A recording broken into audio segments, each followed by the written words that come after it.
এ কি মনিবু, তুমি এই ঘরে এসেছো কেন? আজ 7 দিন হলো আপনার ছেলে হয়েছে, আপনি এখন অব্দি ওর মুখ দেখেননি, তাই আমি এই ঘরে ওকে নিয়ে এলাম। আমি আতুর ঘরে কি করে ঢুকতাম? গত পরশুদিন সেটারা ষষ্ঠীর পুজো হয়ে আতুর উঠে গেছে। সরলা আপনাকে বলেছিল, আপনার বোধহয় খেয়াল নেই। ও তা হবে, ভুলে গেছিলাম। নিন, এবার দেখুন কি? আপনার ছেলের মুখ।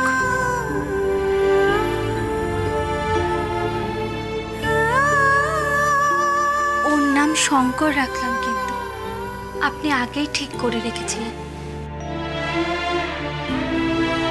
আমার ঠিক মনে নেই। আমার মনে আছে। এই নিন, ওকে একটিবার ধরুন। মানে কেন? ও আপনার ছেলে, আপনার আত্মজ, আপনার থেকেই ওর সৃষ্টি। ও এতটাও অভাগা নয় যে ওর নিজের জন্মদাতা ওকে স্পর্শ করবে না। না না, আমি তা বলিনি। আসলে ও এতটা ছোট, আমি ওকে ধরবো কি করে? আমি আপনার হাতে দিচ্ছি, আপনি হাত পাতুন, ধরুন।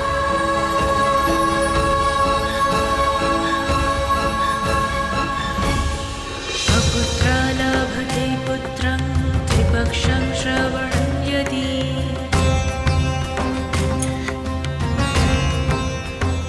দেখেছো মনিপু, আমার আদ্যাময় স্তব যে সত্য, তা যে কখনো বিফলে যেতে পারে না, সে কথাটা প্রমাণিত হলো। অপুত্র লভতে পুত্রাং ত্রিপক্ষাং শ্রবণং ইতি। আদ্যা স্তোত্র মহামন্ত্র, যে কোনো সংকটকে দূর করতে আদ্যা স্তোত্র অপর্থ। আপনাকে একখানা কথা বলার ছিল। শঙ্করকে নিয়ে টিটাগড়ে মা পিসিমার কাছে যাব। তা বেশ তো, যাও গিয়ে, আমি খেয়ার ব্যবস্থা করে দেবো। আপনিও সঙ্গে চলুন। আমার সময় কোথায়? যখন সময় হবে। না না, আমার সময় হবে না মনিপু, তুমি বরং যাও, গিয়ে ঘুরে এসো। আমি গেলে হবে না, আপনাকেও যেতে হবে। আপনার যাওয়াটা জরুরি, খুব জরুরি।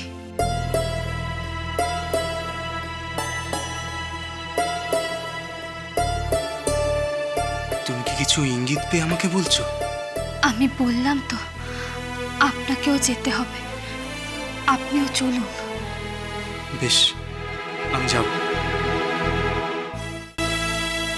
অন্নদা ঠাকুর বাবা হলেন? তাই নাকি? বাহ বাহ বাহ বাহ, জানতাম না তো। রাগ ডাক চলছে, বুঝতে পারছেন না? এতে রাগ ঢাক করার কি আছে মশাই, সেটাই তো বুঝতে পারছি না। অন্নদা ঠাকুর বিবাহিত, তার সন্তান হবে, এটাই তো স্বাভাবিক। স্বাভাবিক কি করে বলছেন মশাই? কেন? হ্যাঁ, সংসার করে সন্তানের বাবা হওয়াটা আমাদের মতন সাংসারিক মানুষের কাজ। তা না হলে উনি আর সাধক হলেন কেমন করে? আমরা তো আর জনে জনে দীক্ষা দিতে যাই না। যেন অন্নদা ঠাকুর, উনি তো আমাদের সকলের থেকে আলাদা হবেনি।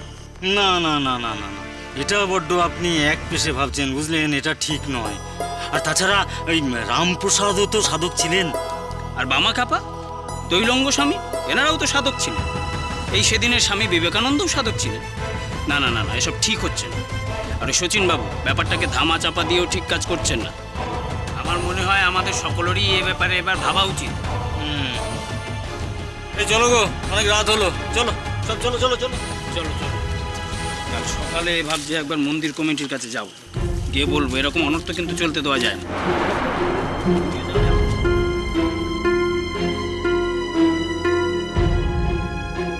তোমাকে আমি কি বলেছিলাম গিরিশ? এখন নিজের কানে শুনলে তো? দু একজনের কথা ধরে বসে থাকলে তো চলবে না সচিন। গিরিশ, তুমি বিষয়টা শুধু সংখ্যা দিয়ে বিচার করছো, সমস্যার গভীরে ঢুকছো না। তুমি আগের দিন ঠাকুর শ্রীরামকৃষ্ণ পরমহংসদেবের কথা বলেছিলে না? মনে রেখো, ওনাদের কিন্তু কোনো সন্তান ছিল না। ঠাকুরপো, বলুন বৌঠান। ঠাকুরপো, আমরা একটু টিটাগড়ে যাচ্ছি। মা পিসিমার সাথে দেখা করতে। তারা এখানে একাই আছে, তাই সরলা ওর সাথে এখানে রয়ে গেল। আজ সরলার বাড়ি ফিরতে একটু দেরি হবে, আপনাকে জানিয়ে দিতে বলল। আপনি টিটাগড়ে যাবেন সেটা আমাকে আগে জানাতে পারতেন বৌঠান, আমি গাড়ির ব্যবস্থা করে দিতাম। অন্যদাকে বিরক্ত করার কোনো দরকার ছিল না।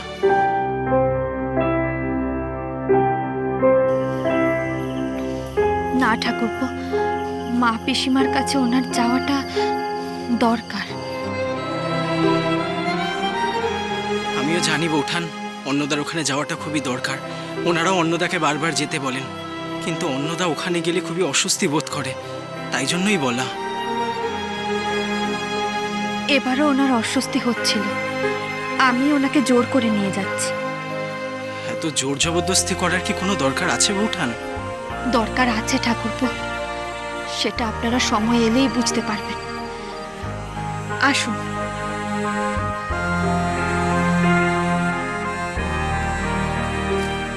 মণি বৌঠানকে কলকাতায়, বিশেষ করে এই আদ্যাপীঠে নিয়ে আসাটা একদম উচিত হয়নি। এর ফল ক্রমশ মারাত্মক হতে চলেছে। আদিশক্তি আদ্যাপীঠ সোম থেকে শনি সন্ধ্যে ৭টায়, আকাশ আট ও প্ল্যাটফর্ম 8-এ।